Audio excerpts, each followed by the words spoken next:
Welcome back, chess fans, to another game recap on the C-Squared channel. Today is November 5th, it's a Tuesday, and we have elections here in the United States.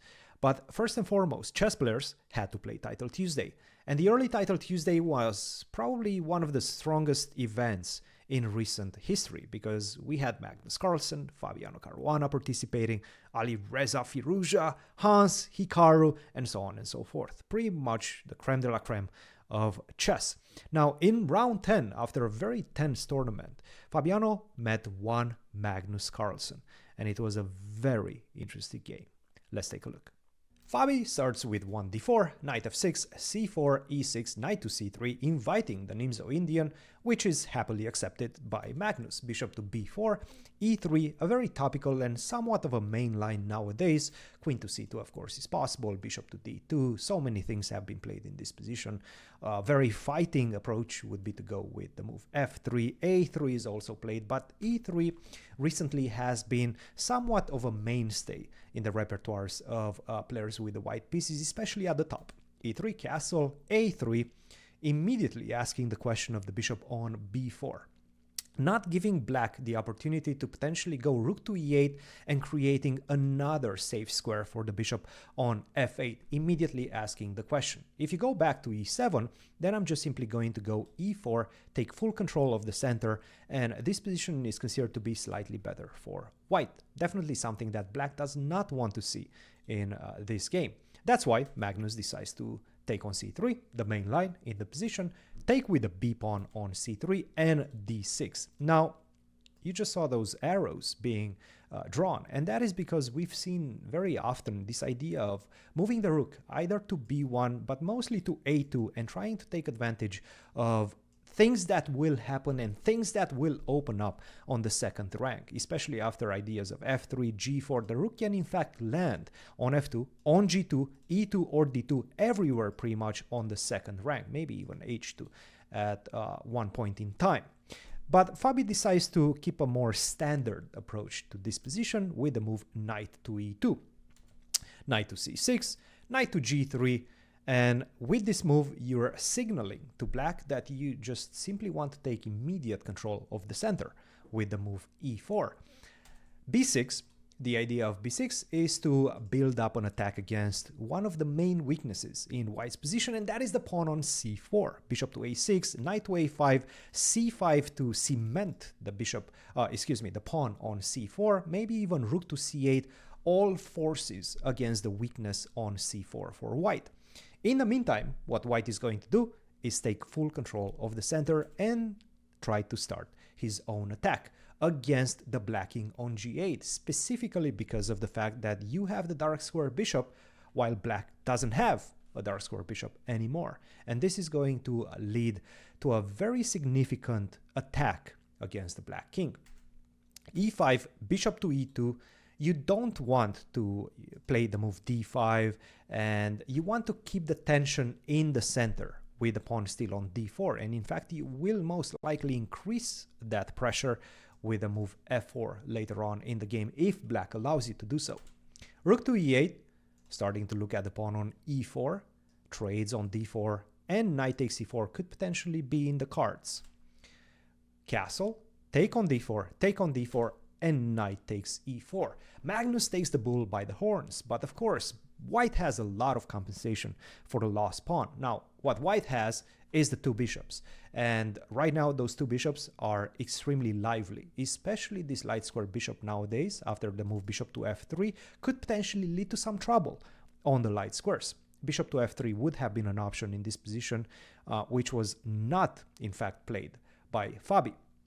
What you can do as black right now is to play the move f5, cement the knight on e4. Nevertheless, once you play the move f5, you're obviously weakening your king as well. So it comes as a trade-off.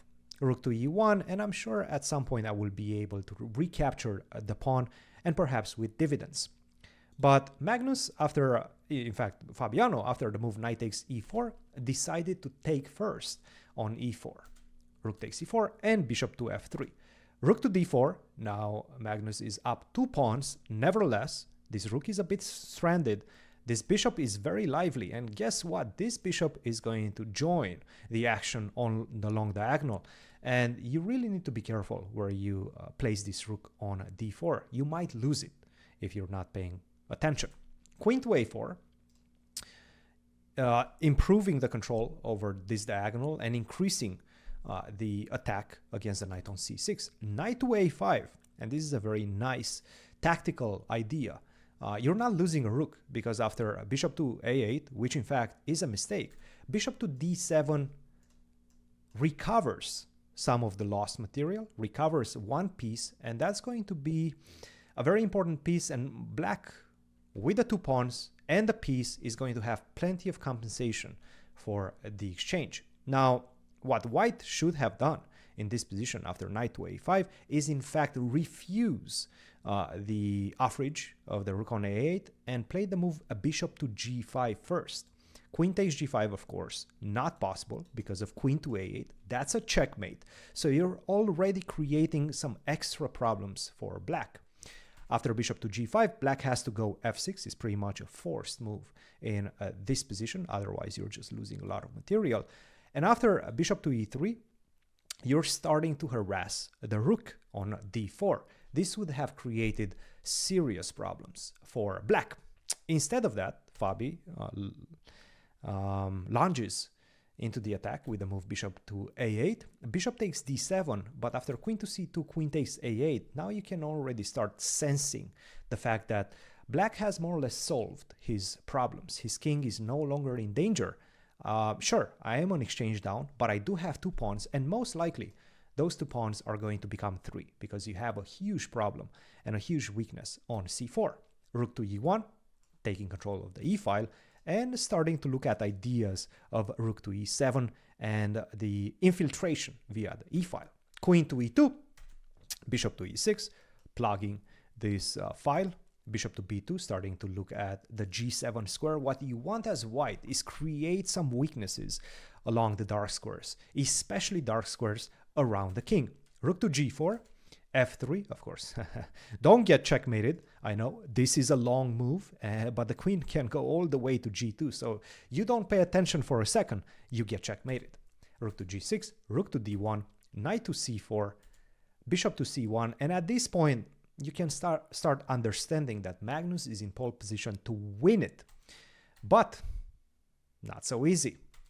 d5, queen to f2, c5, starting to push the pawns. Queen to h4, d4, very nice shield of pawns against the bishop on c1. So I have to say, this one is looking tremendous for black. Queen to h5, but at the expense of a pawn. So you created this beautiful pawn structure on the queen side, but at the expense of a pawn. And that pawn could prove to be quite worthy, as you will see in just a second. Queen to d5, queen to h4, b5, and rook to e4. And right now, Fabi is setting up a devilish trap. Because if you don't pay attention for 1 second, and Magnus in fact does not, he plays the move a5, makes a lot of sense. He's trying to create more passed pawns with the move b4. And if you do so, b4, b3, b2, supported by the knight on c4, this is just simply devastating for white. But he forgot about his own king. And now a beautiful move. If you want to try to find it yourself, stop the video right now and think for a few minutes or seconds or however long time you need to solve this problem. And of course, the answer is rook takes d4. A rook sacrifice. He sacrificed the rook. Okay, that was a pretty bad impression of Levy. Take on d4. Rook takes d4.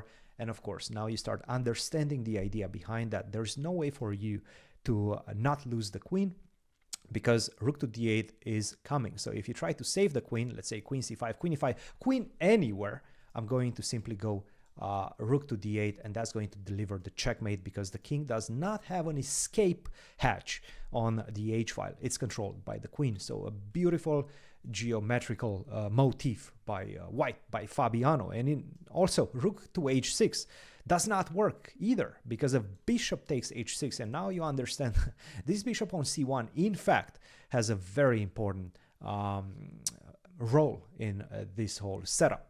So at this point, Magnus understood he needs to sacrifice the queen. Rook to f6, rook takes d5, and h3, setting up a nice pawn structure against the light square bishop. Bishop to e6, queen to d4. This is still not easy. It's winning for white, but it's still not easy. Rook to f5, queen to d8, king to h7, king to h2, rook to d5, queen to h4 check, king to g8, and queen to e7.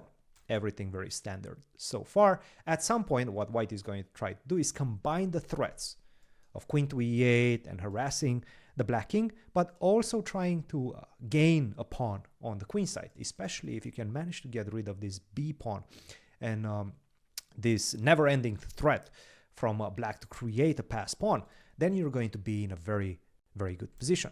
Queen to e8 check, queen to f8, stopping the idea of b4, also starting to look at ideas of queen to c5, and perhaps even something along the lines of finding a way to get this bishop on this diagonal. Not so easy because of the knight on c4, and this is what's saving black for the moment. Rook to d4, queen to c5, rook to d5, bit of shuffling of the pieces, queen to c6, rook to d1, and bishop to f4. Now you're starting to understand. White is starting to bring his bishop into play. Rook to d5, bishop to c1, never mind. Rook to d1, and of course Fabi is not going to accept the draw offer. Bishop to g5 and bishop to e7, looking at the idea of bishop to f8. Once again, it's all about the focus on the pawn on g7. If you manage to force black to push g6, that's going to create enough weaknesses on the dark squares to be decisive.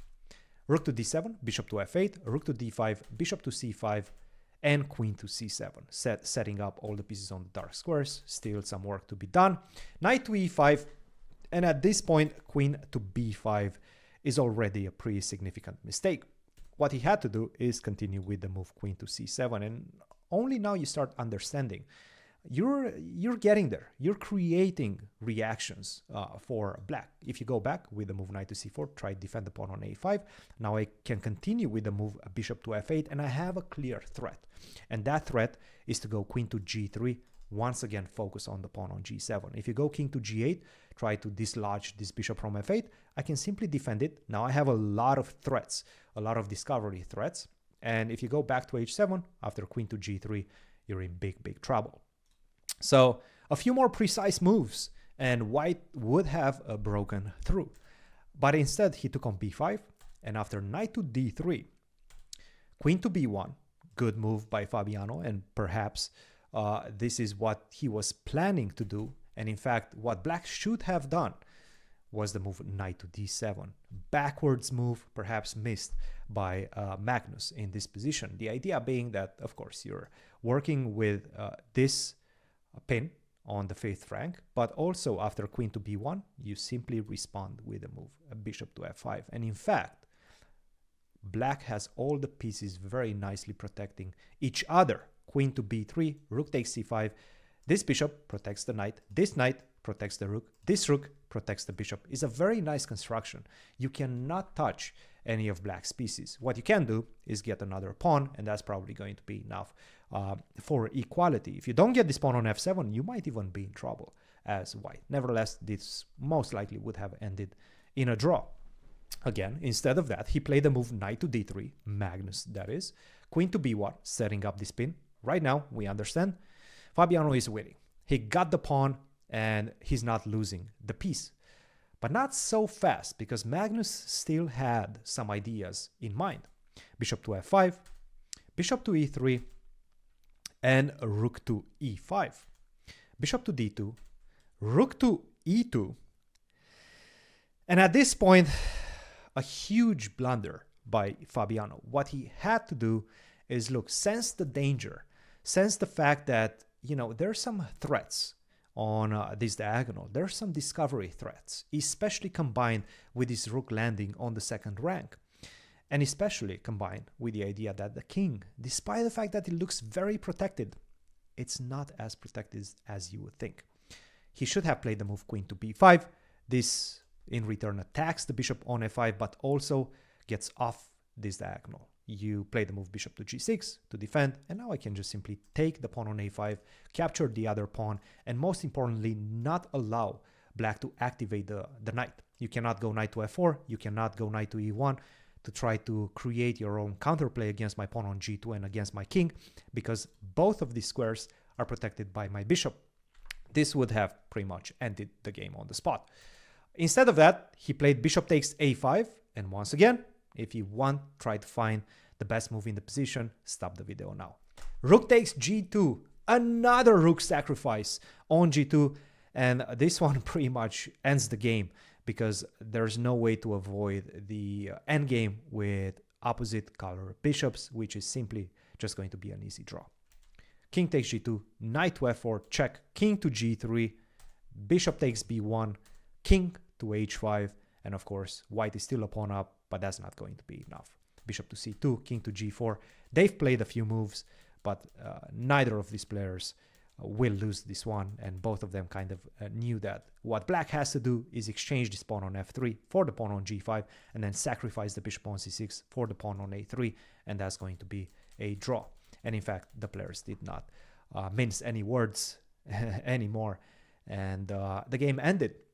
Now, it was a very well-conducted game for both sides, I have to say, with some slight inaccuracies, tactical missteps, which could have costed, of course, Magnus the full point. Fabiano could have easily and should have most likely won this game.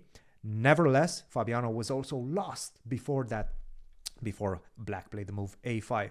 Overall, a very balanced and a very tense game, middle game, tactical shots all around us. A very intriguing game, and I hope you enjoyed this recap as well. Until next time, see you in the next video.